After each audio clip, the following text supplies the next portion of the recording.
साधु सुवास आज जगमा श्री जी स्वरूपे दिशे धर्म ज्ञान वैराग्य भक्ति महिमा एक एक थी श्रेष्ठ छे। बोले बोले अमूल्य शब्द मधुरा साक्षात सुधा तो हे स्वामी हरि प्रसाद विधुम स्नेहे नमी सौकहि।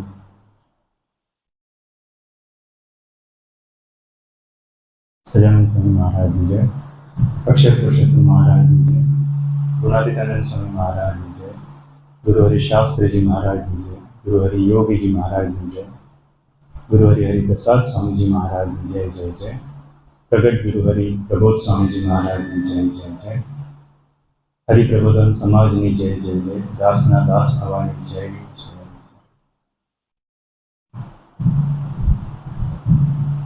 कार्यकर्ता मीटिंग में વધારે સ્વમુક્ત અને અંતરના જય સ્વામિનારાયણ।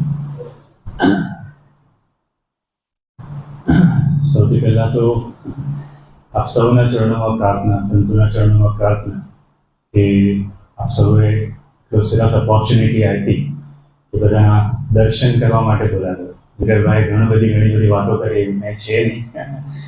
ભક્ત ભગવાનની સેવામાં પ્રબોધ સ્વામીજી અને સ્વામીજી નિમિત્ત બનાવે છે એનો હાહાગડથલ કરીએ છીએ। આપ સૌના દર્શન થયા, સ્વામીજી કહે કે એક અમરીશનું દર્શન કરીએ તો ઘણા બધા પુણ્યો ભેગા થાય। રાઈટ, સો એકી સાથે આટલા બધા ભક્તો એઝ અ અમરીશ પ્લસ સંતોના દર્શન થયા તો હું મારું પોતાની જાતને ભાગ્યશાળી માનું છું કે મારું પુણ્ય ભગવાને જાગૃત કરવું હશે એના ફળ સ્વરૂપે અહીંયા આવવાનું થયું। અને જે કાંઈ પણ વાત કરીએ એ વાત સૌથી પહેલાં મારી પોતાની બને કે પોતાના આત્મલક્ષી બની શકે, કોઈને વાત નથી કરતા। સ્વામીજી દર વર્ષોથી કહેતા કે જે વક્તા છે એને સાચવવું પડે કે સૌથી પહેલાં પોતાના આત્માની માટે વાતો કરે, કોઈને કહેવા માટે।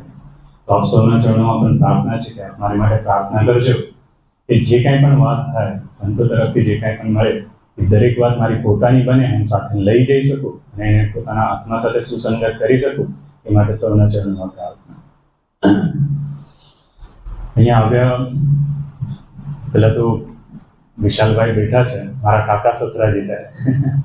એવું લાગતું હતું કે અહીંયા આવીને વાત કરીએ તો વડીલોની સભા લાગે, કેમ કે વડીલ છે, વડીલ નથી, ભાઈ જેવા છે, સેમ એજના છે, પણ વડીલોની સભા નહીં। પણ ખરેખર જે સ્વામીજી અને પ્રબોધ સ્વામીજી જે સમાજ તૈયાર કર્યો છે એનું જીવન દર્શન થાય। અત્યારે પણ યશભાઈ વાત કરતા હતા, એ વાત કરતા ખબર પડતી હતી કે કેટલું બધું સ્વાધ્યાય ભજન કરતા હશે, એના ફળ સ્વરૂપે આવી વાતો ઇમિડિયેટ કરી શકે।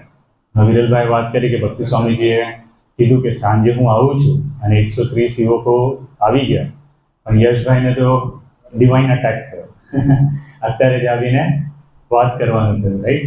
પણ ઇમિડિયેટ વાત કરવી એ પણ હાજી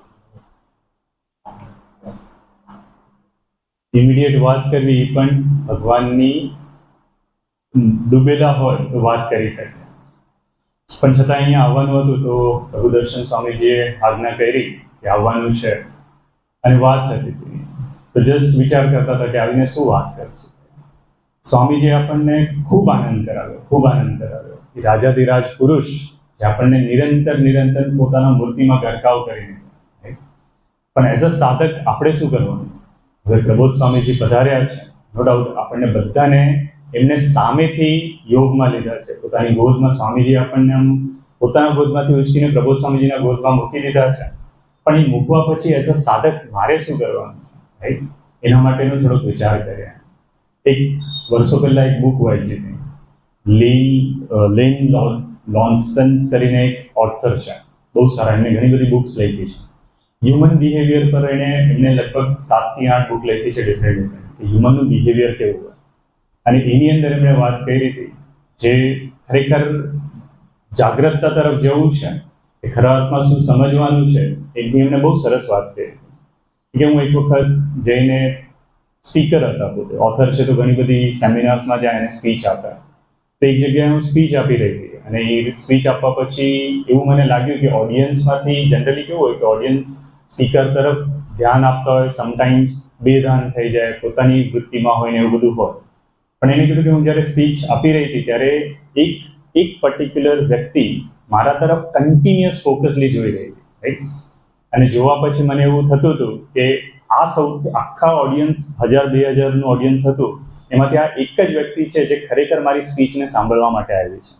અને પછી એમના ફેસ તરફ જોઈ, હવે શું કહેવાય, હરતા ફરતા વાતો કરતા હતા. તો આખા સ્ટેજ પર ફરે અને એ જે બેન હતા, જે એમના ઓડિયન્સમાં હતા, એમની પણ દ્રષ્ટિ કન્ટિન્યુઅસ એમના ફેસ પર હતી.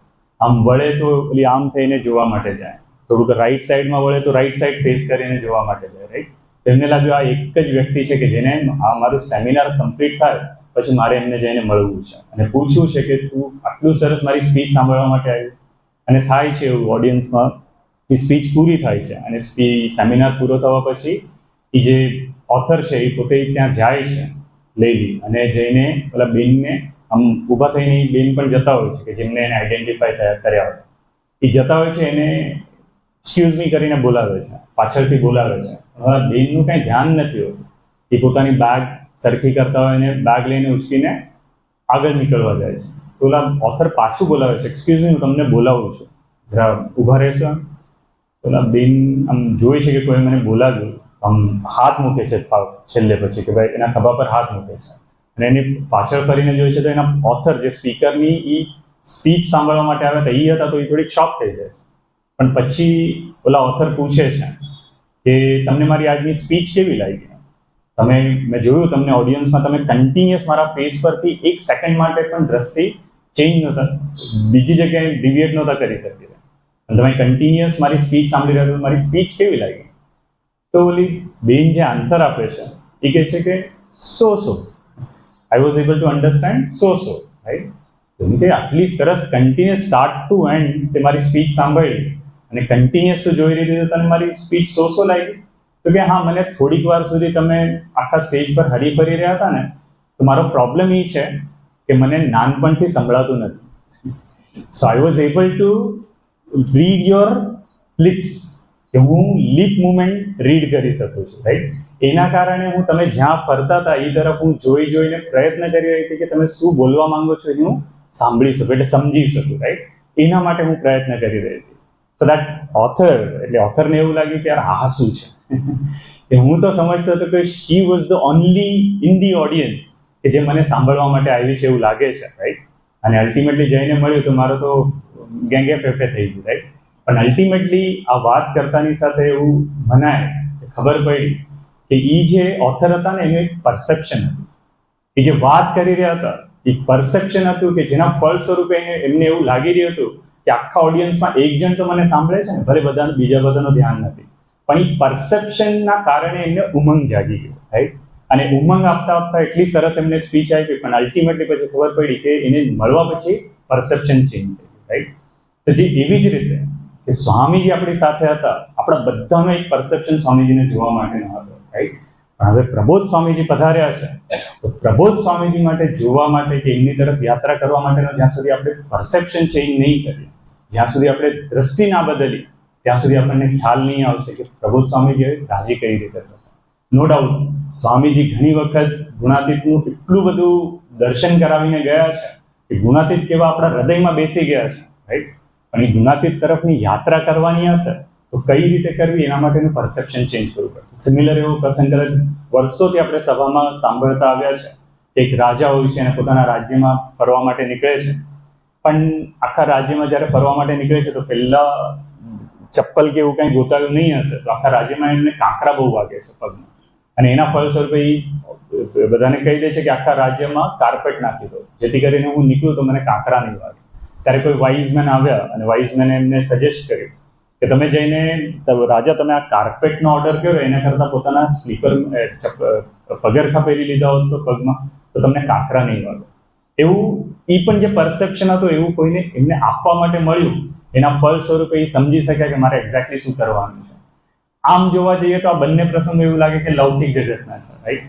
એવું લાગે કે આ તો ઘણા વર્ષોથી આપણે સાંભળતા આવ્યા છે. એઝ અ કાર્યકર્તા માટે આ જરૂર છે? હા, પણ જરૂર છે. પરસેપ્શન ચેન્જ કરવો હશે, દ્રષ્ટિ બદલવી હશે તો ખરા અર્થમાં આવા જ કોઈ પ્રસંગોને પણ લઈને મળશું ને તો ખરી જે યાત્રા કરવાની છે, જે આત્માની યાત્રા ભગવાન સાથે વધારવાની છે, કે ડિસ્ટન્સ ઓછો કરવાનો છે, એના માટે બહુ જરૂરી છે, રાઈટ. અને એની માટે ઘણી બધી વસ્તુઓ વર્ષોથી સ્વામીજીએ જે પરાવાણી ઉચ્ચારી છે એ પરાવાણીનો ખાલી વિચાર કરીએ પરાવાણીમાં એક વખત સ્વામીજીના જ એક બુકની અંદર વાંચતા હતા, એક પ્રસંગ આવ્યો હતો. સ્વામીજીને જઈને કોઈ કીધું કે સ્વામી, આપણે એટલી બધી ગોષ્ઠી કરી છે, એટલી બધી ગોષ્ઠી કરી છે કે 10,000 કેસેટો ભરાઈ ગઈ છે અત્યાર સુધી. સ્વામીજીને જઈને વાત કરી કોઈ સાધકે કે 10,000 કેસેટો ભરાઈ ગઈ છે. તો સ્વામીજી શું સામે જવાબ આપ્યો છે? સ્વામીજી ખાલી એટલું કીધું કે મને એ બધું ખબર નથી, મને તો એટલું ખબર છે કે બાપા મને થાતા થાબડી જેવો કહેતા. વિચાર કરીએ કે 10,000 જેટલી કેસેટો ભરાવા જેટલી પરાવાણી વહાવડાવ્યો, અને એ બધી મેક્સિમમ જો કેલ્ક્યુલેટ કરવા જઈએ તો 80% ઓફ ધ પરાવાણી સ્વામીજીએ ફક્ત ને ફક્ત ગુણાતીતનું દર્શન કરાવ્યું છે, અને ખાલી 20% એવું હશે કે સ્વામીજીએ મહારાજનો મહિમા ગાયો હશે. પણ એ 80% જે સ્વામીજી મહિમા ગાઈને ગયા છે એ આપણા હૃદય આકાશ દિવસે એવા ગુણાતીતને વસાવીને ગયા છે કે જેના ફળ સ્વરૂપે આપણને કોઈ પણ ગુણાતીત તરફની જે યાત્રા છે એની માટે એફર્ટ્સ નથી કરવા પડ્યા. એનું એફર્ટ્સનું એક જ દ્રષ્ટાંત આપું. નિમિત્ત સ્વામીને, પ્રભુ દર્શન સ્વામીજી, આપણને ખબર છે કે બધા સંતો, આ તો ઓન ધ ફ્લાય ટોપિક તો કંઈક જુદો છે, પણ ઓન ધ ફ્લાય ખાલી એક વસ્તુ કહેવાની મન થાય કે જે 9 મહિના કે જે સંતો કન્ટિન્યુઅસ હરિધામની અંદર હતા, અને ઘણા બધા પ્રસંગો આપણે સાંભળ્યા છે, રાઈટ. પણ એક વસ્તુ નિરંતર અમે લોકો, નીતિનભાઈ જે અમારા સભાના લીડ છે, મેઇન લીડ છે, એમની સાથે ઘણી વખત બેઠા હોય તો ચર્ચા કરીએ કે 9 મહિના આ સંતો બધા, કે એવું કહેવાય તો કારાગૃહમાં હતા, રાઈટ. હરિધામ એવું કહેવાય નહીં, હરિધામની ધરતી પણ આપણી માટે પ્રસાદીની ધરતી છે, સ્વામીજીએ ગ્રહણ કરેલી ધરતી છે, પણ ત્યાં અંદર હતા. પ્રબોધ સ્વામીજી ત્યાં સુધી, જ્યાં સુધી પ્રબોધ સ્વામીજી ધરતી પર હતા ત્યાં સુધી કોઈ જગ્યાએ લાઇમલાઇટમાં આવ્યા નહોતા.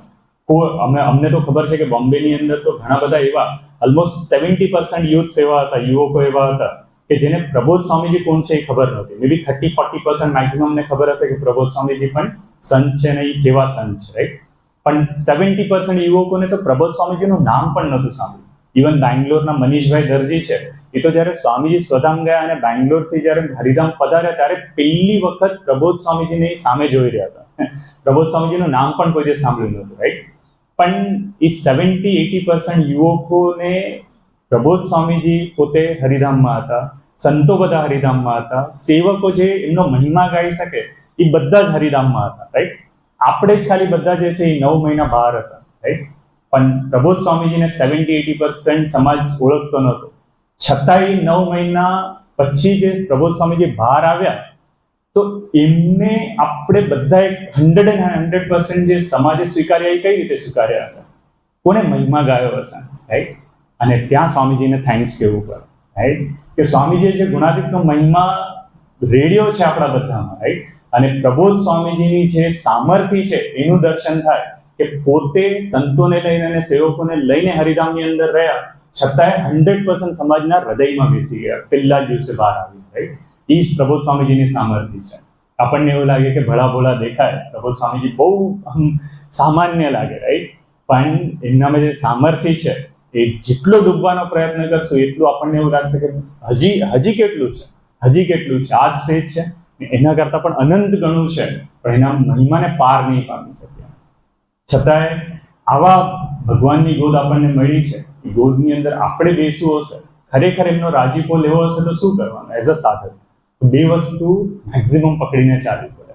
એક વસ્તુ તો એની અનુવૃત્તિ, એમની જે અનુવૃત્તિ છે કે જે વિરલભાઈએ પણ વાત કરી. અત્યારે પ્રબોધ સ્વામીજીની અનુવૃત્તિ એટલે સ્વામીજીની અનુવૃત્તિ યુવકો મારું હૃદય છે કે યુવકો મારી પૂજા છે, એ સ્વામીજી અનુવૃત્તિ પકડીને ચાલતા હતા. એને જ એક્સટેન્ડ કરતા પ્રબોધ સ્વામીજી અનુવૃત્તિ સાથે નું એક્સટેન્ડ કરતા યુવકો માટે તો આપ્યું જ છે.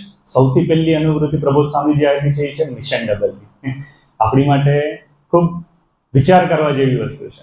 આવતાની સાથે હજી તો સમાજમાં પહેલી વખત પધારી રહ્યા છે, અને લગભગ પહેલી વખત જ્યારે યુએસની ધરતી પર પધારી રહ્યા હતા ત્યારે સ્વામીજી, પ્રબોધ સ્વામીજી, અને છેલ્લે જે વિચરણ માટે પધાર્યા ત્યારે પણ આ મિશન આપણને આપીને ગયા, mission double, right. Mission double એટલે એક રીતે લૌકિક રીતે વિચાર કરીએ કે આપણે બધા જ એઝ અ કાર્યકર્તા જેટલી અત્યાર સુધી સેવા કરતા હશું, રાઈટ, એ સેવાને ભગવાને સ્વીકારી છે, અને એ આપણી જાતને એવું માનતા હશું કે 100% હું મારું આપું છું, રાઈટ. પણ છતાંય ગુણાતીત આપણને કોઈ નેક્સ્ટ લેવલ પર લઈ જવા માંગે છે, એટલે અત્યાર સુધી જે કરતા હતા એનું ડબલ કરવાનું છે. આપણી જાતને પણ હોમાવા માટે ડબલ તૈયારી દેખાડવી છે, અને એ દેખાડવાની ખાલી હાહાગડથલ કરવાની છે. એટલું કરશું ને તો પણ ભગવાન એમાં આપણને આશીર્વાદ આપીને પણ આગળ લઈ જશે. પણ એ કરવા માટે આપણે એમની પાસે પ્રાર્થના કરીને માંગવું પડે. એ મિશન ડબલ વિચાર કરી તો એમને નથી ખબર, અને એ પણ સ્વામીજીએ આજ્ઞા કરી છે. પ્રભુ સ્વામીજીએ કીધું કે 5 વર્ષની અંદર મારે બધા હરિભક્તોના આંસુ લૂછવા છે, અને સાથે સાથે મિશન ડબલની આપણને આજ્ઞા આપી, રાઈટ? તો આપણે પણ તત્પર રહેવાનું છે, આપણે પણ તૈયારી દેખાડવાની છે કે જેટલું આપણે 100% પહેલા સ્વામીજી વખતે દોડતા હતા, હવે પ્રબોધ સ્વામીજી એટલું બળ આપવા માટે તો રેડી જ છે. 2-3 પ્રસંગોની પાછી છેલ્લે વાત કરીશ કે કઈ રીતે પ્રબોધ સ્વામીજી રેડી છે, રાઈટ? જેની આદર્શ જે ભક્તો કહેવાય કે એ જે લઈને મનશે ને, પ્રબોધ સ્વામીજીને રાજી કરવા માટે મારે હાહાગડતલ કરવી છે, તો ભગવાન આશીર્વાદ આપીને એને બળ આપવા માટે પણ રેડી છે. પણ આપણી તૈયારીની વાત જોઈએ છે, રાઈટ?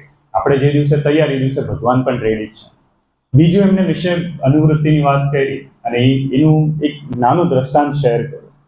જુલાઈ મહિનામાં કૃષ્ણાભાઈ સાથે વાત કરવાનું થયું, એમને ફોન કરવાનું થયું, અને કૃષ્ણાભાઈને મેં પૂછ્યું, ચાન્સ મળ્યો હતો તો મેં એમને પૂછ્યું કે સ્વામી, અમને ખબર નથી કે અત્યારે પ્રબોધ સ્વામીજીની અનુવૃત્તિ શું, તો શું લઈને ચાલીએ, શું લઈને મંડ્યા. ત્યારે લગભગ પ્રબોધ સ્વામીજી મિશન ડબલ કીધું હતું, પણ સાથે સાથે આત્માના ઉત્થાન માટે શું કરવાનું. ત્યારે કૃષ્ણભાઈ વાત કરી કે થોડાક દિવસો પહેલા, જ્યારે અત્યારે ગુરુહરિ અને ભક્તિ સ્વામીજી લંડન અને આ યુએસની વિચરણમાં હતા, ત્યારની આ વાત કરું, જુલાઈ મહિનાની. અને ત્યાં કૃષ્ણભાઈ વાત કરી કે હમણાં 4-5 દિવસ પહેલા જ ભક્તિ સ્વામીજી સાથે મારી વાત થઈ, અને ભક્તિ સ્વામીજી સાથે વાત કરતા કરતા આ જ પ્રશ્ન મેં ભક્તિ સ્વામીજીને પૂછ્યો કે સ્વામી, અમને હવે પ્રબોધ સ્વામીજીની રિયલ સેન્સમાં અનુવૃત્તિ શું સાધક માટે, રાઈટ? અને ત્યારે ભક્તિ સ્વામીજીએ પછી કૃષ્ણાભાઈને કીધું કે આ વસ્તુ મેં 2-3 દિવસ પહેલા પ્રબોધ સ્વામીજીને પૂછી કે સ્વામીજી હતા તો એ અનુવૃત્તિ અમને કહેતા હતા, પણ અત્યાર સુધી આપની અનુવૃત્તિ શું છે, અમે કઈ રીતે દોડીએ, એના માટે અમને કંઈક સૂઝ આપો કે આપની અનુવૃત્તિ શું એમ. તો ત્યારે પ્રબોધ સ્વામીજીએ કીધું કે ભક્તિ સ્વામી, અત્યારની બીજી કોઈ અનુવૃત્તિ નહીં, એક જ અનુવૃત્તિ કે બધાને ભગવાનના માથે પડીને ભજન કરાવવું છે. આ એક બીજી અનુવૃત્તિ છે. વિચાર કરીએ કે ગુણાતીત લૌકિક રીતે તો આપણને સુખ્યા કરવા માંગે છે, એક એફર્ટ્સ દેખાય આપણને. સાધક જો કદાચ એમની જે પહેલી અનુવૃત્તિ છે મિશન ડબલ માટે, રાઈટ? એ મિશન ડબલ માટે આપણે જો થોડોક એફર્ટ્સ આપશું તો આપણને દેખાશે કે મેં આટલું કર્યું, આટલું દોડું છું, રાઈટ? ક્યારેક આપણી વૃત્તિ એ તરફ પણ જતી રહે. ભગવાનની કૃપા છે કે ઘણા બધા ભક્તોને એ દેખાતું પણ નથી, છતાંય સર્વોપરી નિમિત્ત બની શકે છે એની પ્રેરણાના ફળ સ્વરૂપે. પણ છતાંય સમટાઈમ્સ આપણને એવું લાગે કે યાર, આખા મંડળની અંદર તો હું સર્વોપરી નિમિત્ત બનું છું કે હું સૌથી વધારે દાખલો કરું છું. પણ જ્યારે અધર સાઈડ જોઈએ કે બીજા કોઈ હરિભક્તો જ્યારે દોડતા હોય, ભલે આપણાથી ઓછા દોડતા હોય, પણ એને પણ મોટા માનીને જ્યારે પ્રયત્ન કરીએ ને, ત્યારે ખરા અર્થમાં ભગવાન આપણી સેવા સ્વીકારે છે. પણ જો કદાચિત વધારે સેવા કરશું અને જો કદાચિત આવા કોઈક વિચારોમાં રહી ગયા ને, તો આપણી જે સેવા છે એ ભગવાનને પહોંચશે નહીં. એમના ચરણોમાં જે આપણે સર્વોપરી નિમિત્ત બનીને, ભક્તિ પ્રબોધ સ્વામીજી દર વખતે કહે છે કે નિમિત્ત બનીને સેવા કરવાનું છે, એ ભાવના એમના ચરણોમાં નહીં મુકાશે. એટલા માટે ભક્તો તરફ પણ જેટલી પોતા તરફની દ્રષ્ટિ હોય, એના કરતાં વિશેષ ભક્તો તરફ દ્રષ્ટિ રાખવાની. ભલે એ અત્યારે સેવા કરી રહ્યા છે, એમને પણ ભગવાન દર્શન એટલે બુદ્ધિયોગ આપશે અને આગળ લેશે, પણ એને સપોર્ટ કરવાની આપણી જવાબદારી છે, રાઈટ? પ્રબોધ સ્વામીજીએ કીધું કે ભજન એટલે કહેવાય ને કે માથે પડીને ભજન કરાવવું છે. એ ભજન કઈ રીતે કરી શકાય, રાઈટ?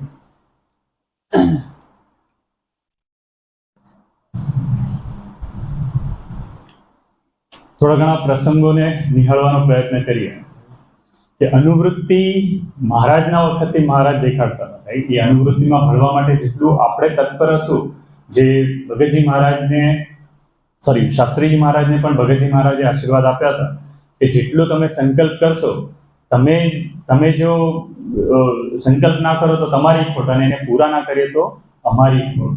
એ જ રીતિનીતિ અત્યારે પણ ચાલી રહી છે, રાઈટ?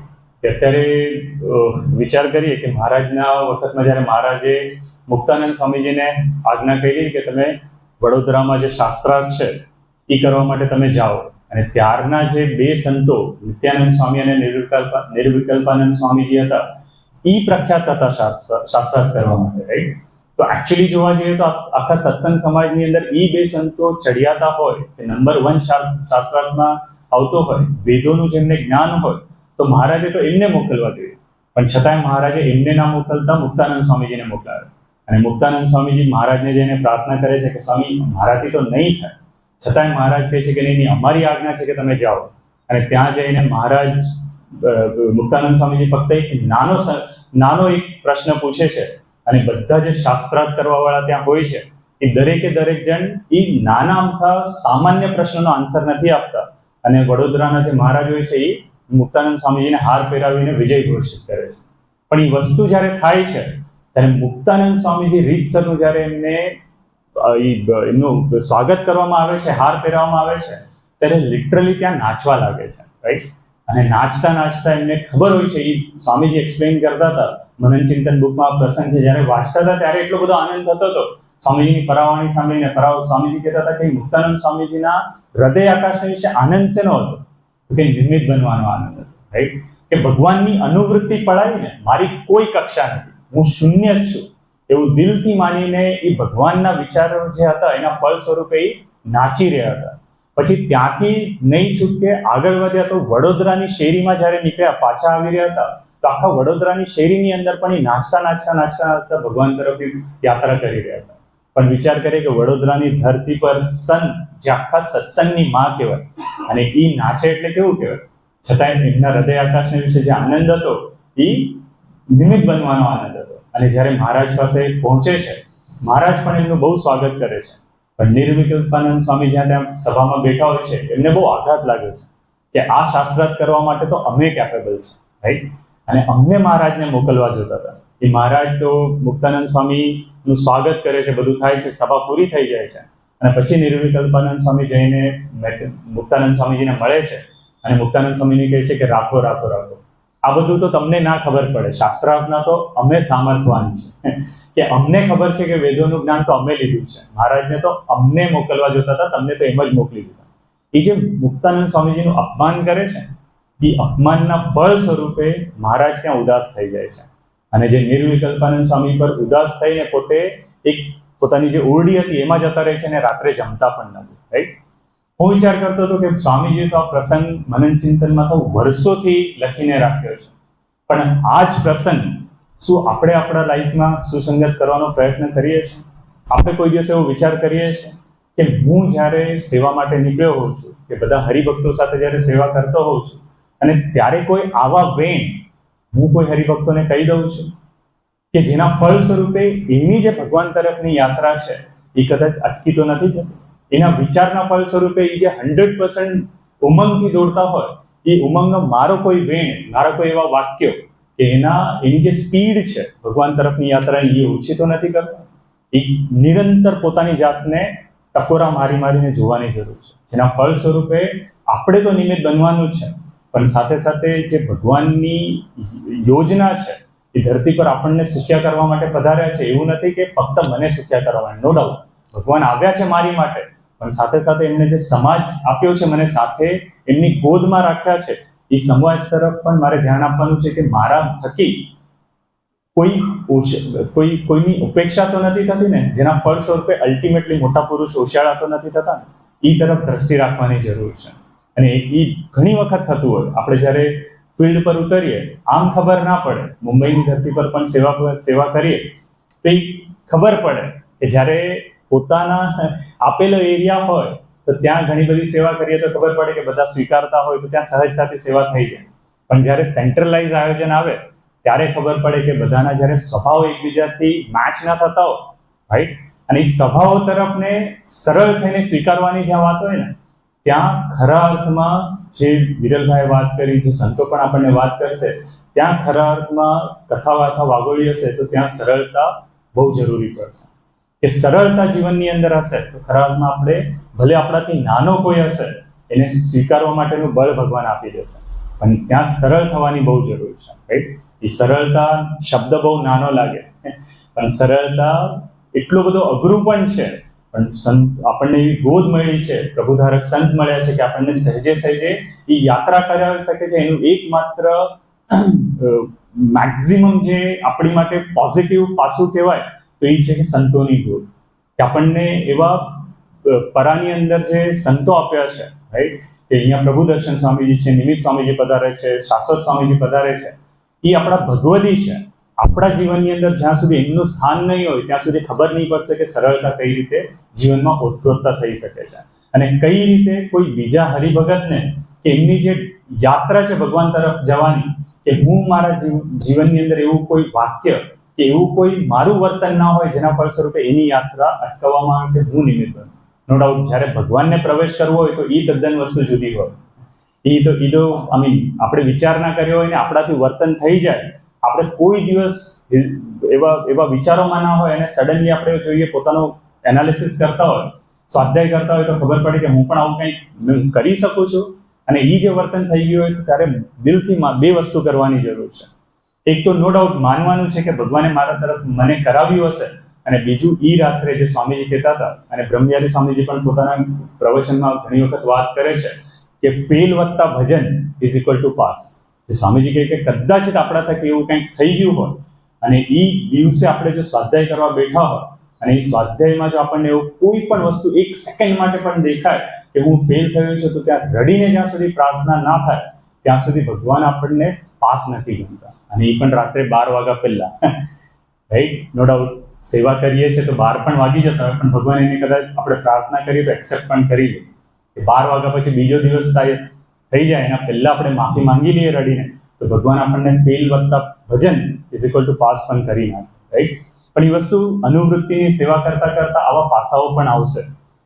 ત્રીજી વસ્તુ જોવા જઈએ તો સ્વીકાર, રાઈટ? કે સેવા કરવા માટે નીકળ્યા છું ત્યારે સ્વીકાર બહુ અઘરી વસ્તુ છે, રાઈટ? ઘણી વખત આપણે સેવા કરતા હશું તો એવું લાગે કે આનામાં આટલી વસ્તુ બરાબર થાય ને તો પરફેક્ટ થઈ જાય, આપણું મંડળ શોભી ઉઠે, રાઈટ? પણ વિચાર કરીએ કે જેટલું આપણી બાહ્ય દ્રષ્ટિ છે, ઇન્ક્લુડિંગ માયસેલ્ફ, હું વાત કરું છું એવું નથી કે હું કોઈને સમજાવવા માટે, પણ પોતા તરફની દ્રષ્ટિ રાખીએ કે જે પરસેપ્શન ચેન્જ કરવાની વાત કરી રહ્યા છે ને એની અંદર આ એક વસ્તુ બહુ ઇમ્પોર્ટન્ટ છે. અત્યાર સુધી સ્વામીજી જે આપણને રાજાધિરાજ પુરુષ હતા અને એ ખાલી આશીર્વાદ આપી દેતા હતા, એ ગુણાતીત જ્ઞાન કે ગુણાતીત સ્થિતિ હવે થોડીક બદલાવી છે. એમાં પરસેપ્શન ચેન્જ આપણે નહીં કરશું તો ખરા અર્થમાં આપણે જ્યાં હતા ત્યાં જ રહી જશું, અને એ આપણે કરવું નથી એટલા માટે પરસેપ્શન ચેન્જ કરીને દોરવું છે. એક નાના પ્રસંગની વાત કરું કે પરસેપ્શન ચેન્જ કરવા માટે શું જરૂર છે.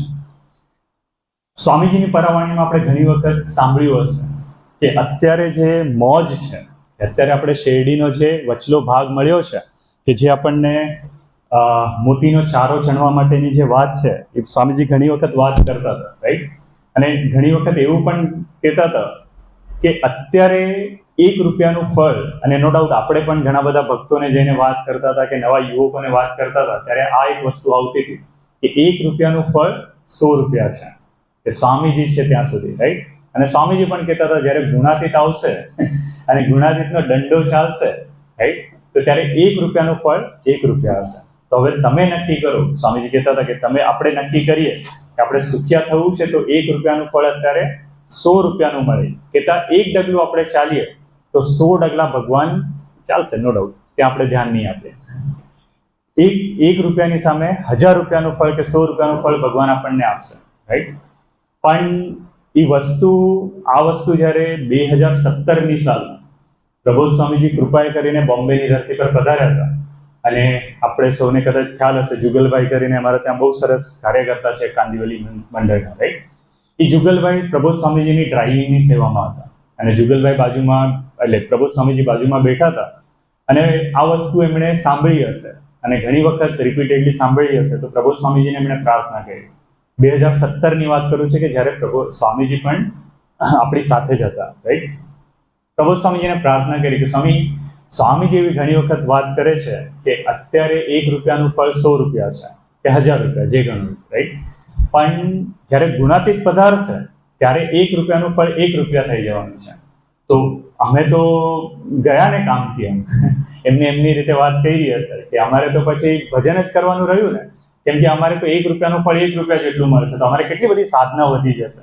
ત્યારે પ્રબોધ સ્વામીજીએ જે આન્સર આપ્યો ખરેખર કોતરી રાખવા જેવો છે. પ્રબોધ સ્વામીજી કે જુગલ સાંભળ, કે તમે એવું માનો કે મહારાજ ધરતી પરથી વયા ગયા છે તો રૂલ ચેન્જ થાય ને. તમે એવું માનો જ નહીં કે મહારાજ ધરતી પર ગયા છે, એવું જ માનો કે હજી પણ ગુણાતીતમાં મહારાજ જ રહ્યા છે, તો એ રોલ ચેન્જ ના થાય કે 1 રૂપિયાનું ફળ 100 રૂપિયા જ રહે. કેટલો અદ્ભુત આન્સર આપો. અલ્ટિમેટલી પ્રબોધ સ્વામીજી કહેવા માંગતા હતા કે આપણે જ્યારે ગુણાતીત પદાર્થ છે ત્યારે આપણે પરસેપ્શન ચેન્જ કરવાની જરૂર છે, right. Perception in terms of એવું નહીં કે જે માનવાની વાત કરી, એવું તો દિલથી આજની તારીખે પણ માનવાનું છે કે મહારાજ મારી સાથે ને સાથે જ છે. એટલા માટે પ્રબોધ સ્વામીજી ઓલું ભજન ગવડાવે છે ને કે જોડે છો મહારાજ. એમાં પરસેપ્શન ચેન્જ નથી કરવાનું, પણ મારી જે ભગવાન તરફ યાત્રા જે છે, એ ચાલવાની જે દોડ છે, એના તરફનું પરસેપ્શન 101% ચેન્જ કરવાની જરૂર છે. જે દ્રષ્ટિ અત્યાર સુધી રાખીને ચાલતા હતા, એ દ્રષ્ટિમાં ચેન્જ લાવવાની વસ્તુ છે. અને એ થશે કઈ રીતે? તો કે ભક્તોનો સ્વીકાર, રાઈટ. એનો એક પ્રસંગ નિહાળીએ. જ્યારે સ્વામીજી વર્ષો પહેલા હરિધામની ધરતી પર હતા અને અનિર્દેશમાં બેઠા હતા, અને એક મંડળ ત્યાં આવ્યું. વડીલો આવ્યા હશે, વડીલો, થોડા ઘણા ભક્તો, 7-8 ભક્તો આવ્યા હશે, અને એમને ઈચ્છા દર્શાવી કે એમને સ્વામીજીને મળવું છે. અને સ્વામીજી તો એઝ યુઝ્યુઅલ અનિર્દેશમાં હતા, પોતાનું પત્ર લેખન કરી રહ્યા હતા. અને ત્યાં ભક્તો આવીને બેઠા, અને ભક્તોએ સ્વામીજીને વાત કરી કે સ્વામીજી, અમારા મંડળમાં એક પાત્ર એવું છે, એક યુવક એવો છે કે જે પંચ વિષયનો ઘણો બધો પંચ વિષય આ કરે છે, એટલે પાળતો નથી બરાબર. અને ત્યાં સુધી કે અત્યારે એને એક જગ્યાએ ચોરી પણ કરી છે, રાઈટ. તો અમારી સૌની એક પ્રાર્થના છે, નો ડાઉટ તમે એમને અમારી સાથે સેવામાં રાખ્યો છે, પણ અમારી સૌની આપણા ચરણોમાં પ્રાર્થના છે કે આના ફળ સ્વરૂપે આપણા સમાજનું બહુ ખોટું દેખાય છે, તો તમે એમને સૂચન ના કરો. સ્વામીજી એ બધો ભક્તો પ્રાર્થના કરતા હતા. એઝ યુઝ્યુઅલ સ્વામીજી પોતાના પત્ર લેખનમાં એમને સાથ આપે, વાત સાંભળે ના સાંભળે એવું હતું, રાઈટ. તો સ્વામીજી કોઈ પ્રતિસાદ નહીં આપ્યો, સ્વામીજી કોઈ ઉત્તર ના આપ્યો. ત્યારે એ ભક્તોને એવું લાગ્યું કે સ્વામીજી અમારી વાત બરાબર સાંભળી નથી. તો એમણે બીજી વખત વાત કરી કે સ્વામી, અમારા મંડળમાં એક યુવક છે અને એને આવું પંચવર્તમાનનો લોપ કરે છે, આવું કર્યું છે. તો સ્વામીજીએ પછી બાજુમાં કદાચ અશોકભાઈ બેઠા હતા, સેવક બેઠા હતા કોઈ, એમને કીધું એક કામ, ત્યાં બાજુમાં પેડ પડ્યું હશે, સ્વામીજી કીધું ઓલું પેડ લાવો મારી પાસે. અને ઓલા હરિભક્તો પણ બાજુમાં બેઠા હતા. સ્વામીજીએ એ પેડમાં લખ્યું, અને ત્યારે લગભગ મગનલાલ કોઠારી આપણા હરિધામ મંદિરના કોઠારી હતા, વર્ષો જૂની વાત છે. અને ત્યાં સ્વામીજીએ પેડ પર લખ્યું, હે મગનલાલ, હું તમને આ મંડળના આ 7-8 ભક્તો આવ્યા છે, એમને હું મોકલું છું. તમે એમને હરિધામના કોઠારમાંથી આટલી સેવા, આટલા રૂપિયાની સેવા જે એમની ગઈ છે, એ એમને આપી દેજો, રાઈટ. એ લખ્યું, અને એ પેડમાં લખતા હતા ત્યારે ઓલા ભક્તો પણ એ દર્શન કરી રહ્યા હતા, રાઈટ. એ દર્શન જ્યારે કર્યા કે સ્વામીજી આવી રીતના લખ્યું છે, બધાએ હાથ જોડી કે સ્વામી નહીં, અમારી કોઈ સેવા નથી જોતી પાછી, અમે એની માટે નથી આવ્યા, પણ અમે તો એમને કંઈ સૂચન થાય એની માટે આવ્યા છે. ત્યારે સ્વામીજીએ જે વાત કરી એ ખરેખર આપણે કોતરી લેવા જેવી છે. સ્વામીજી કહે સાંભળો, તમને સેવા નથી જોઈ ને તો બેસો, મારે તમને 2 મિનિટ વાત કરવી છે. પછી સ્વામીજીએ વાત કરી. સ્વામીજી કહે કે તમને એમનો એ દીકરાનો પંચવર્તમાન લોપે છે એ તમને દેખાય છે. એને કદાચ આ લૌકિક જગતની સામાન્ય ચોરી કરી લીધી હશે, થોડા ઘણા પૈસાની, એ તમને દેખાય છે. સ્વામીજી કહે કે મને એનો આત્મા દેખાય છે. વર્ષો પછી એવું મને દેખાય છે કે એ બાપાની ઘણી બધી મોટી સેવા કરવાનો છે, એના ફળ સ્વરૂપે એને અત્યારે જે કર્યું છે ને એ બહુ ન્યૂન છે. અને તમે જોજો કે ભવિષ્યમાં એનું એ જે સેવા કરવાનો છે ને એ તમે બધા જોઈ શકશો. અને નો ડાઉટ સ્વામીજીની આ પરાવાણી સાંભળવા પછી બધાને હાશ તો થઈ ગઈ કે હવે આમાં અમારે કંઈ કહેવું નથી, રાઈટ.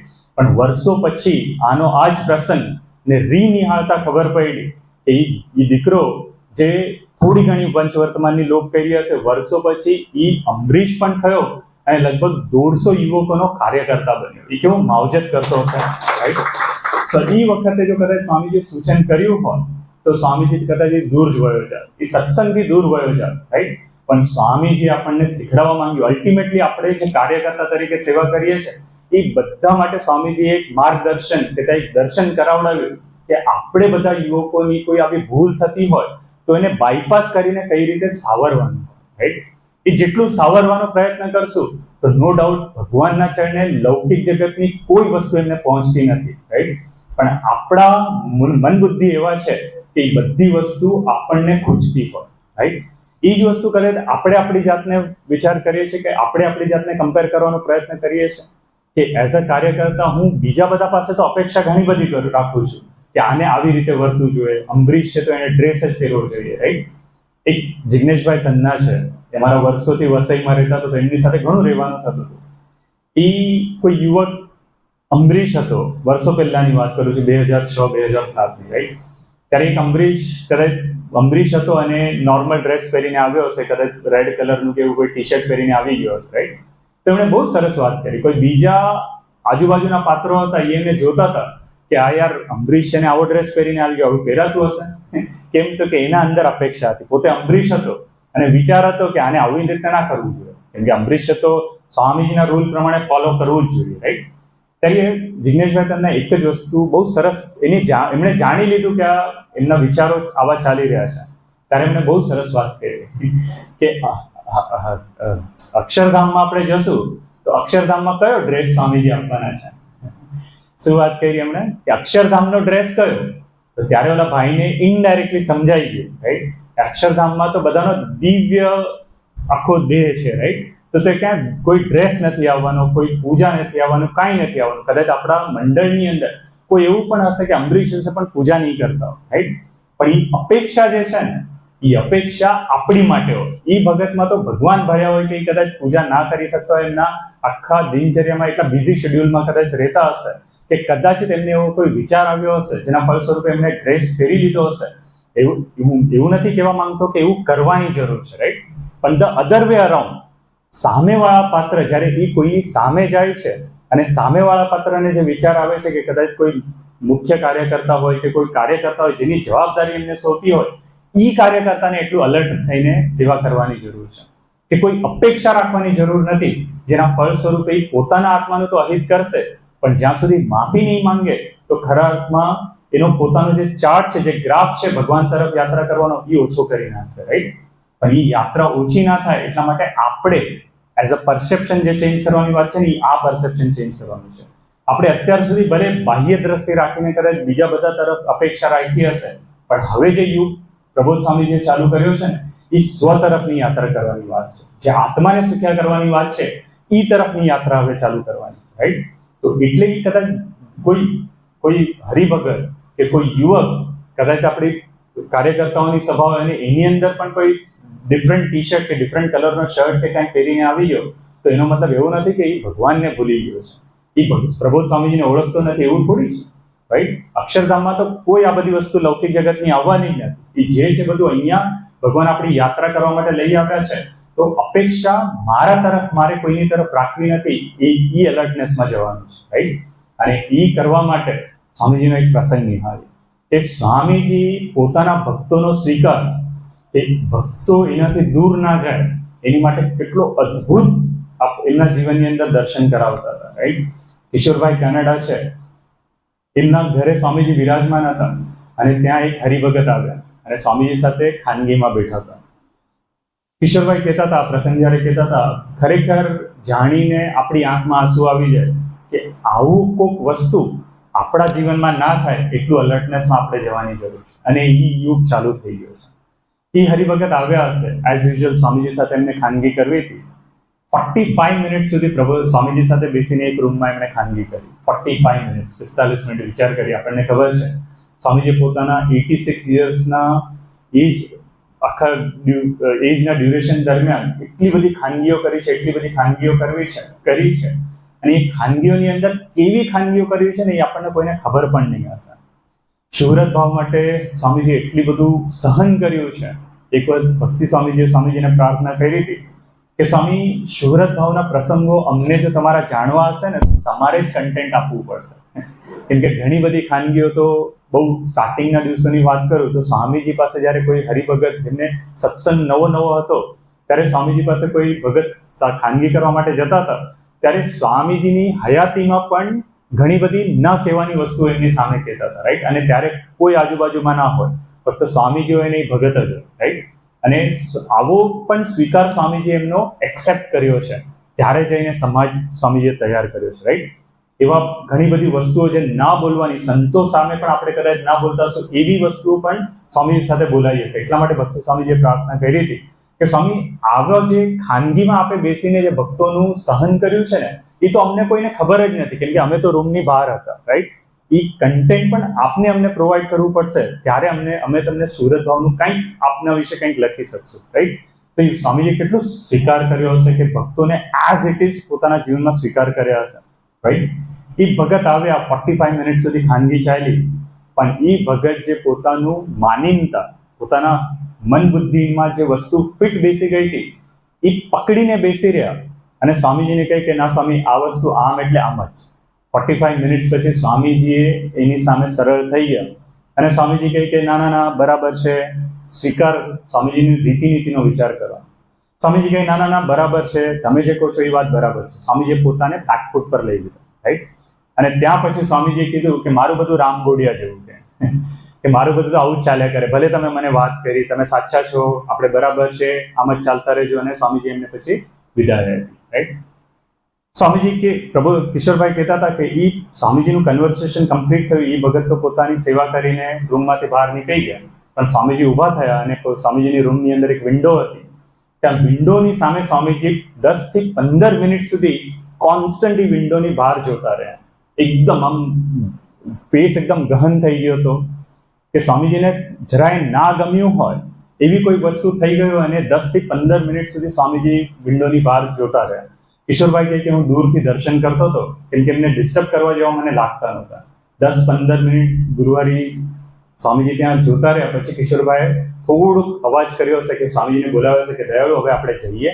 ત્યારે સ્વામીજી આ થયા, અને પછી કિશોરભાઈ તરફ જોયું, અને પછી કિશોરભાઈને જોતા એક વસ્તુ પ્રભુ સ્વામીજીએ ઉચ્ચારી, એ ખરા અર્થમાં આપણે માણવા જેવી છે અને સમજવા જેવી છે. સ્વામીજી કે કિશોર સાંભળ, કે સાધુ હરિપ્રસાદ જેની સામે નમી જાય ને એનો જન્મારો ફેલ જાય.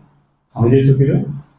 સાધુ હરિપ્રસાદ જેની સામે નમી જાય એનો જન્મારો ફેલ જાય. એટલા માટે કે હું વિચારમાં હતો, ઇનડાયરેક્ટલી સ્વામીજી દર્શન કરવા માંગતા હતા કે આજે ભક્તો છે ને, એ ભક્તો મારાથી દૂર ના જાય એટલા માટે હું એમનું સહન કરું છું, એક્સેપ્ટ કરીને ચાલું છું.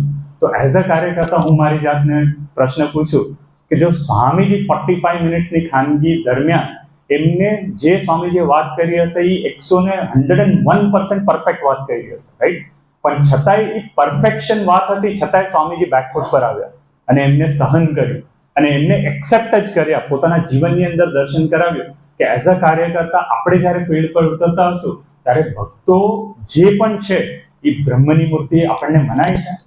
પહેલા તો ભગવાન બ્રહ્મની મૂર્તિ મનાય, અને એના પછી એના આગળની વાત, કેમ કે સ્વામીજીએ પણ કીધું છે અને મહારાજ પણ ઘણી બધી જગ્યાએ વાત કરી છે, કદાચિત ભગવાનની ભક્તિ કરતા કચાશ કોઈ આવી જશે કે આપણે રહી જશે તો ભગવાન એને એક્સેપ્ટ કરી લેશે.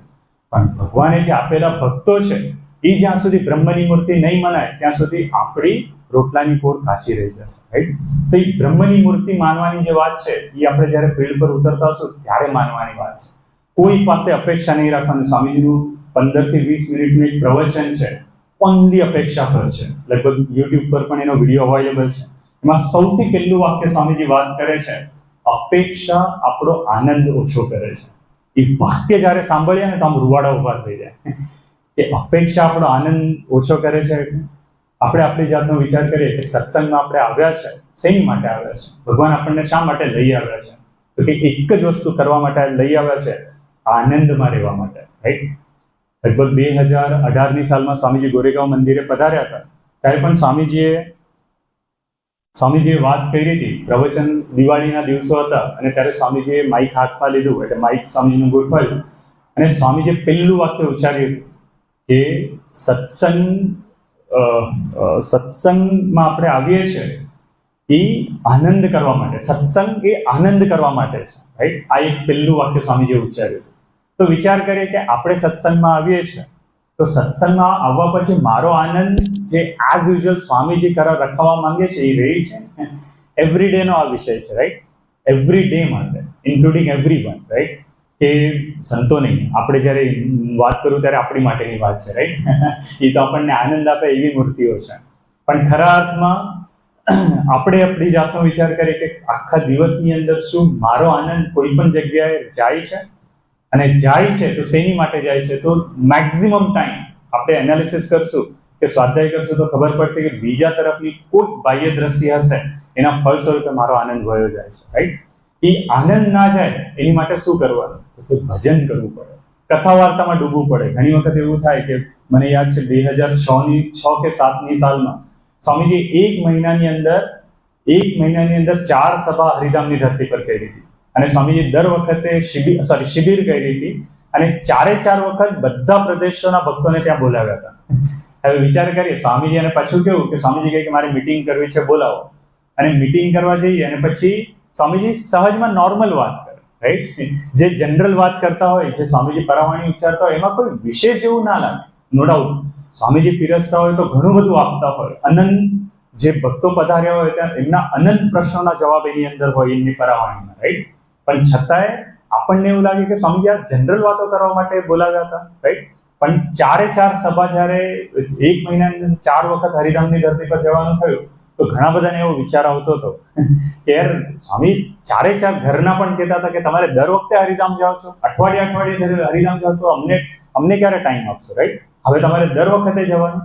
પણ એ જે કેલ્ક્યુલેટિવ માઇન્ડ હોય છે ને એને દૂર કરવા માટે મોટા પુરુષ આવો વિચારો, આવું કોઈ શું કહેવાય આખું આયોજન કરતા હોય કે આપણા મન બુદ્ધિ વિચારે ચડે છે કે જ્યારે કથા વાર્તાની વાત હોય છે ત્યારે સ્વામીજી તો એવું કહેતા હતા કે હરિધામની ધરતી પર કે જ્યારે પણ મારા અંબરીશો પધારે કે મારા કાર્યકર્તાઓ પધારે ત્યારે આપણી માટે એ જ દિવસ બેસતું વર્ષ અને એ જ દિવસ આપણી માટે દિવાળી કહેવાય, રાઈટ? તો એ સંતોને ઘૂંટાડતા હતા, પોતાની જાતે માનતા હતા કે દિવાળી અને બેસતું વર્ષ. પણ ઓન ધ કોન્ટ્રારી આપણે આપણો વિચાર કરીએ કે એ દિવસોને આપણે આપણી જાતને 4 દિવસ માટે કે 4 વીકેન્ડ ત્યાં જવાનું થયું ત્યારે માનતા હતા કે અમારું બેસતું વર્ષ અને દિવાળી છે. એ ખરા અર્થમાં વિચાર કરવા જેવી વસ્તુ છે, રાઈટ? એ જે દિવસે આપણને મનાવવા લાગ્યું એ દિવસે ખરા અર્થમાં સ્વામીજીને અને પ્રબોધ સ્વામીજીને જે આપવું છે ને એ આપણે માણવાનો કંઈક ગળતલ કરવામાં આપણે 4 દિવસે એવું થશે, રાઈટ?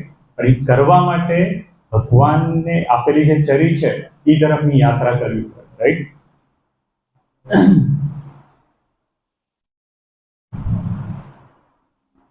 એ યાત્રા કરવા માટેનું આપણે આપણા પક્ષે શું કરવાનું છે? સ્વામીજી તો નિરંતર બળ આપવા માટે જ બેઠા છે. પણ સાધક જેટલો જાગ્રત રહે, અને સ્વામીજી કહેતા હતા જાગ્રત ચૈતન્યના ભગવાન છે, રાઈટ? એ કરવા માટે શું કરવાનું? તો કે વિચારો તો આવતા હોય, રાઈટ? ઘણી વખત એવું થતું હોય કે વિચારો આવે છે પણ કરું શું? તો ત્યાં બહુ સરસ સ્વામીજીનો પ્રસંગ છે. વર્ષો પહેલા હરિધામની ધરતી પર એક બેન સાધક છે. ટાઈમ કેસો કહેજો, ટાઈમ ઘણો બધો જતો રહેશે, આપણે સંતોનો વિશેષ લાભ લેવાનો છે. પણ હરિધામની ધરતી પર એક બેન સાધક હતા, રાઈટ? અને એમણે સ્વામીજીને લેટર લખ્યો અને એ લેટરમાં લખ્યું કે સ્વામી મારી એક પ્રસંગ ચાલી રહ્યો છે મારી સાથે જેમાં મારો કોઈ વાંક નથી, હું નિર્દોષ છું, મારો કોઈ વાંક નથી. પણ છતાં એક વડીલ બેન મને સૂચન કરે છે અને સૂચન કન્ટિન્યુઅસલી થાય છે. તો હું આ વાત એ વડીલ બેનને જણાવું કે મારો આ પ્રસંગની અંદર કોઈ વાંક નથી, કે હું એમાં છું નહીં, પ્રેઝન્ટ નથી, મારો એ પ્રસંગને અને મારે કોઈ લેવા દેવા નથી. એવો લેટર સ્વામીજીને લખ્યો. તો સ્વામીજીએ રિપ્લાયમાં શું આપ્યું હશે? સ્વામીજીએ બેનને લખીને મોકલાવ્યું કે 2 દિવસ સુધી દેરીએ જાઓ અને ભજન કરો અને પછી જે મહારાજ તમને સૂઝ આપશે એ પ્રમાણે કરજો, રાઈટ? સ્વામીજી આટલું સરસ લખીને મોકલી દીધું. અને એ બેને સ્વામીજીની આજ્ઞા થઈ તો દેરીએ ગયા અને 2 દિવસ રીતસરનું ભજન કર્યું, જે રીતે સ્વામીજીએ કર્યું, રાઈટ? અને 2 દિવસ પછી સ્વામીજીએ એ બેનને ભગવાને એક પ્રેરણા કરી અને જે વિચાર આપ્યો એના ફળ સ્વરૂપે એમના બધા વિચારો શમી ગયા. અને વિચાર શું હતો કે એ બેન કહેતા હતા કે સ્વામીજીએ મને એક વિચારની પ્રેરણા કરી અને એ વિચાર હતો કે ગુણાતીત બાગ છે, આ ભગવાનનો સ્વામીજીએ ઊભો કરેલો ગુણાતીત બાગ છે, એ ગુણાતીત બાગની અંદર હું આનંદ નથી કરી શકી રહી, એ મારો વાંક છે, બીજા કોઈનો વાંક નથી. વિચાર કરીએ કે અલ્ટિમેટલી પ્રેરણા કરનાર તો સ્વામીજી હતા. તો આપણા પક્ષે આવા પ્રસંગો પણ સ્વામીજી જ્યારે દર્શન કરાવતા હોય તો એ સાધકો માટે ના હોય, કેમ કે સ્વામીજી તો પોતાના સંતો, સહિષ્ણુ સેવકો, સાધકોને પોતાની સાથે અક્ષરધામમાંથી આપણને સુખ્યા કરવા માટે લઈ આવે. તો એ બધા પ્રસંગો એમની માટે તો છે જ નહીં. જે પણ છે એ મારા આત્માને સુખ્યા કરવા માટે છે, રાઈટ?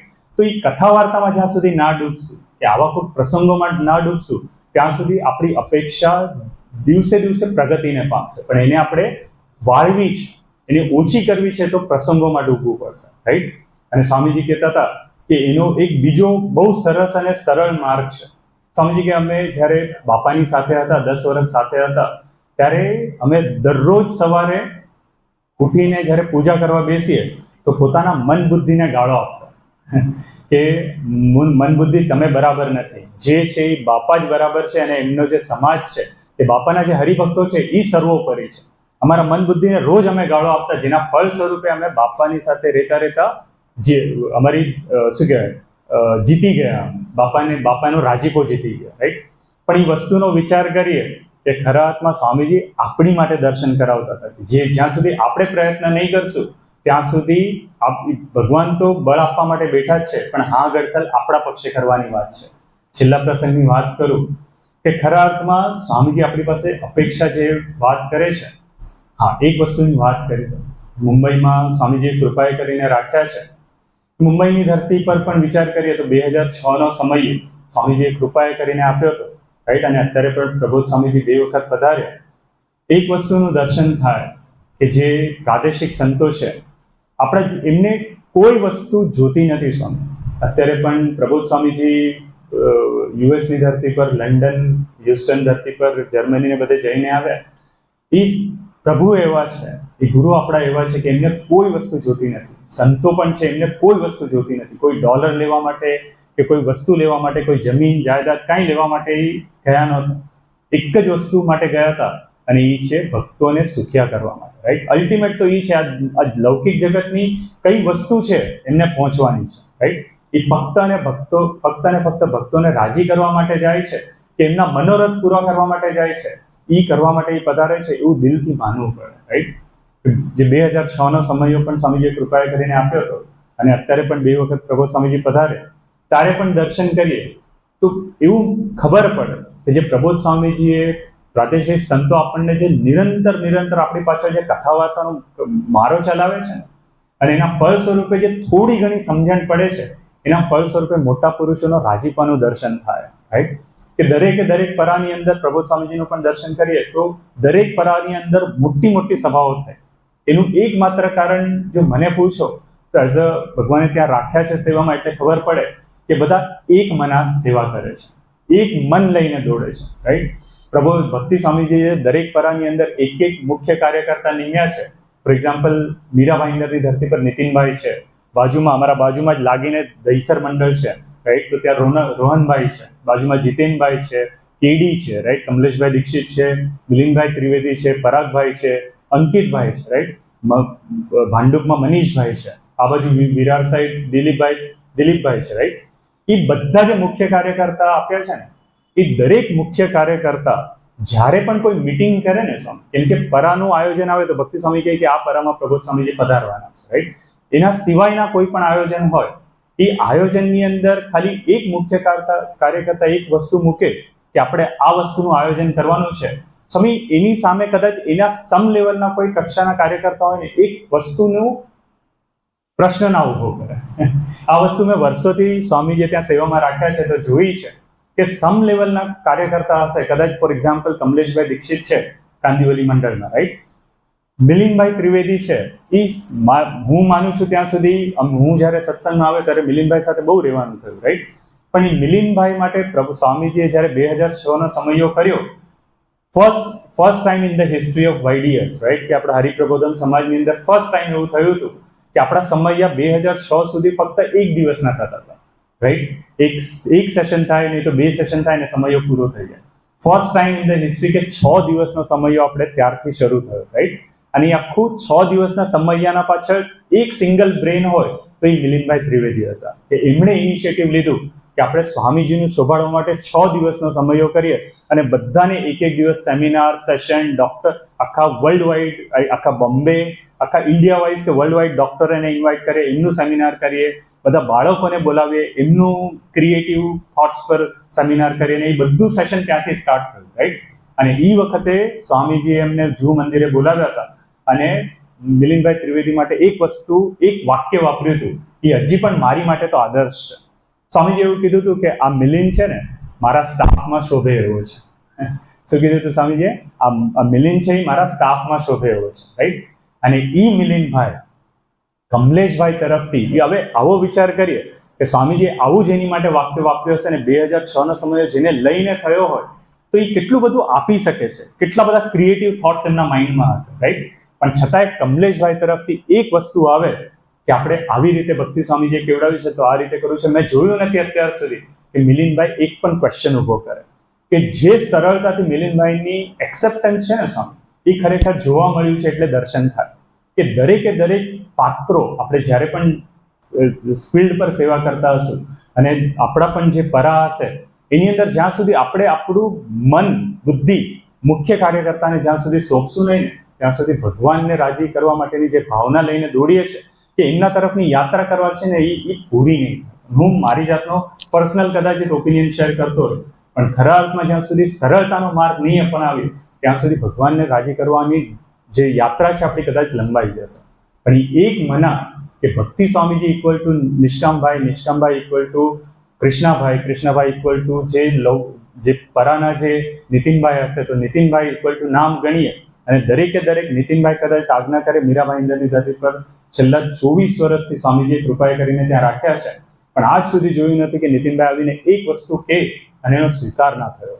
બધા ખાલી ઉઠીને હા ગડથલ કરવાનો પ્રયત્ન કરે, કેમ કે સ્વામી હાથથી જેવું મોટું આયોજન આવે.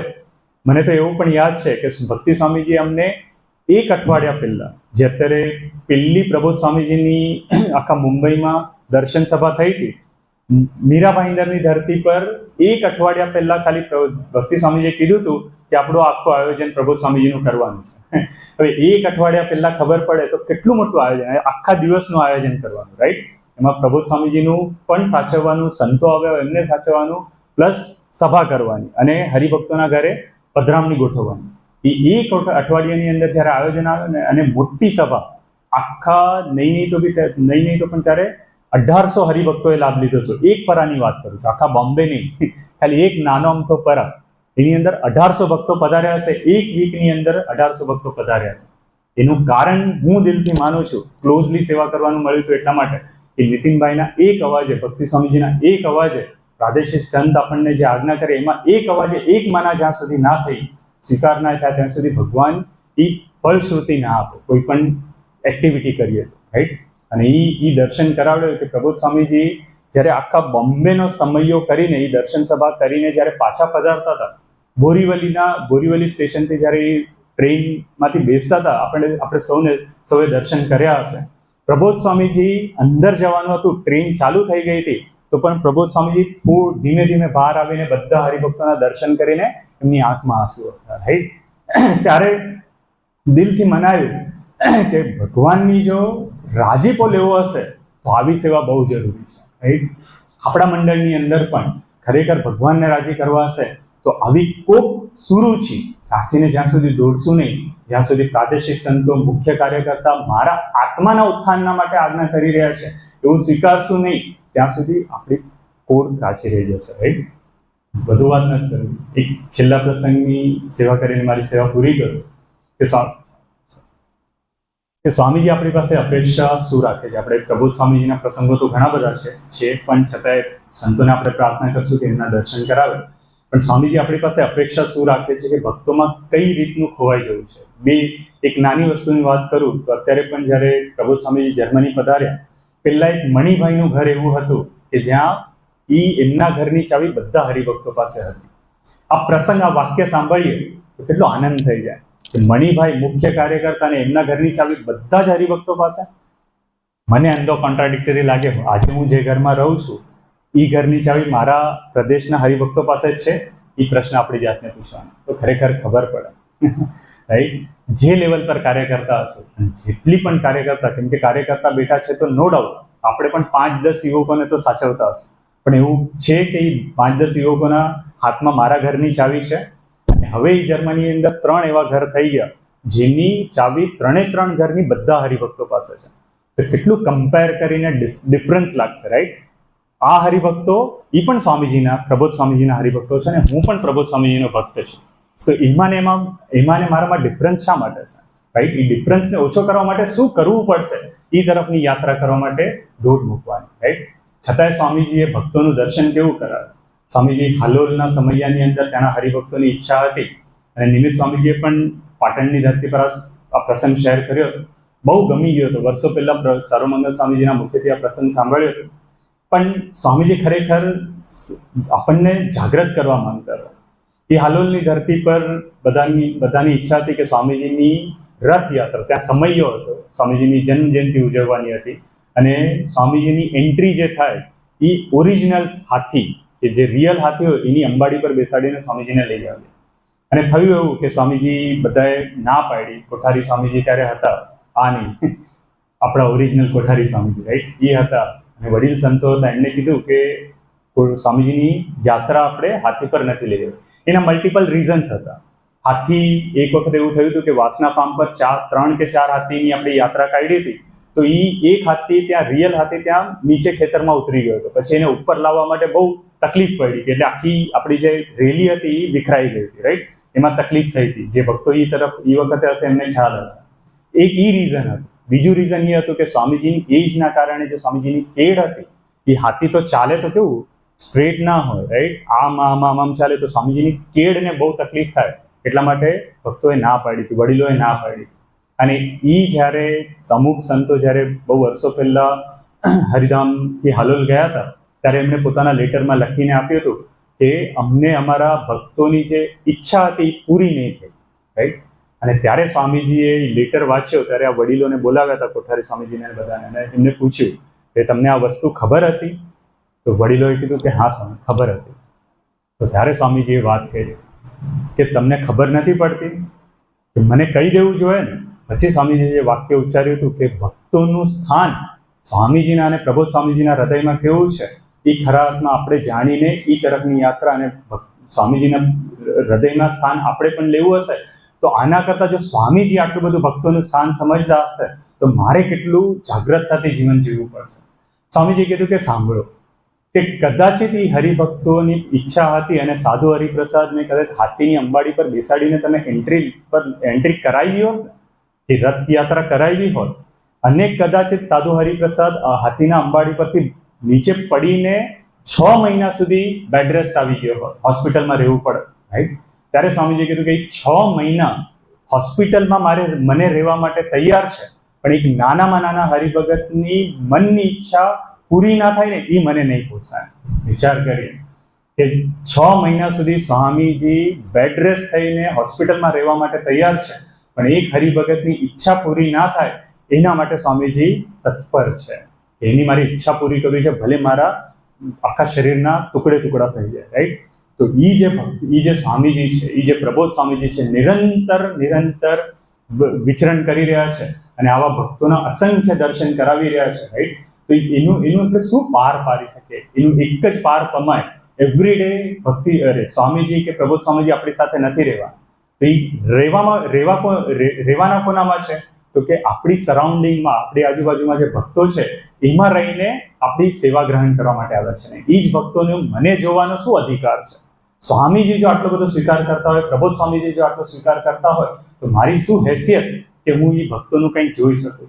તો વધુ વાત ન કરતા સ્વામીજીને પ્રાર્થના કરી કે સ્વામી, આપે જે કૃપાએ કરીને આટલો અદ્ભુત સમાજ આપ્યો છે, ગુણાતીત સમાજ આપ્યો છે, ખાલી એક વસ્તુ વાત કરું, અને ત્રીજી પેરેલલી આપણા માઇન્ડમાં ચાલતી હોય કે આપણે બધાની લખેલી ખરડાની સેવા, રાઈટ?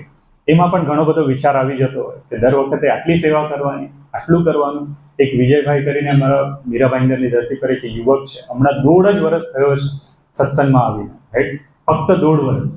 એ 1.5 વર્ષની અંદર ભગવાને એટલી સુગમ એની યાત્રા કરી દીધી છે. 2 પ્રસંગો પેરેલલ એમના લાઈફમાં ચાલતા હતા. એક પ્રસંગ એવો કે એમને જે સેવા લખાવી હતી, સ્વામીજીએ બહુ મોટી સેવા પ્રબોધ સ્વામીજીએ લખી.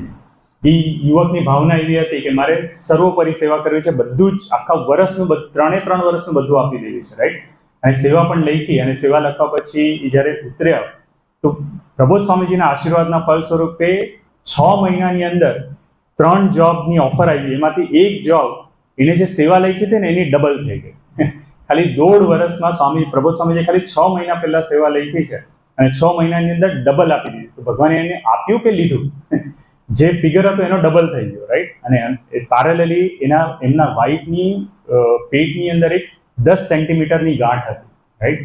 એ 10 સેન્ટીમીટરની ગાંઠની સાથે અને છેલ્લો જે સુરતનો સમય થયો, એમનું ઓપરેશન થયું હતું અને જે ઓલી લઘુ નીકળવા માટેની જે કોથળી ડોક્ટર બાંધી આપે, એ બાંધીને પણ એ સુરતના સમયમાં આવ્યા હતા, રાઈટ. એ 10 સેન્ટીમીટરની ગાંઠ છેલ્લા 6 મહિનામાં પ્રબોધ સ્વામીજીના આશીર્વાદના ફળ સ્વરૂપે એ ફક્ત 3 સેન્ટીમીટરની રહી ગઈ છે, રાઈટ. અને એ 3 સેન્ટીમીટરની પણ ક્યારે? લગભગ ગયા મહિનામાં રિપોર્ટ કર્યો હતો ત્યારે. અત્યારે મંડે, દેટ મીન્સ આવતીકાલે બીજો રિપોર્ટ કઢાવવાનો છે અને ભક્તિ સ્વામીજીએ આશીર્વાદ આપ્યા છે કે આવતીકાલે એ પણ નહીં રહે. આટલા ડાયનેમિક આશીર્વાદ અત્યારે પ્રબોધ સ્વામીજી આપીને ભક્તોને ચાલી રહ્યા છે, રાઈટ. તો સ્વામીજીના ચરણે, પ્રબોધ સ્વામીજીના ચરણે પ્રાર્થના કરી કે સ્વામી આવા અદ્ભુત સંતોનો સમાજ અને આવા અદ્ભુત મુક્તોનો સમાજ મને મારા આત્માને સુખ્યા કરવા માટે લઈ આવ્યા છે. તો ખરેખર નિરંતર અમારી યાત્રા તમારા તરફ જ ચાલ્યા કરે, નિરંતરની દ્રષ્ટિ, અમારું પરસેપ્શન બદલાય અને ખરા અર્થમાં આપણે જે ભગવાનના માથે પડીને જીવડાવવું છે, કે ભજન કરાવવું છે, એ અમે કરતા થઈએ. એ માટે અમને સૌને ખૂબ ખૂબ બળ બુદ્ધિ અને શક્તિ આપે, એ જ પ્રાર્થના સજાનંદ સ્વામી.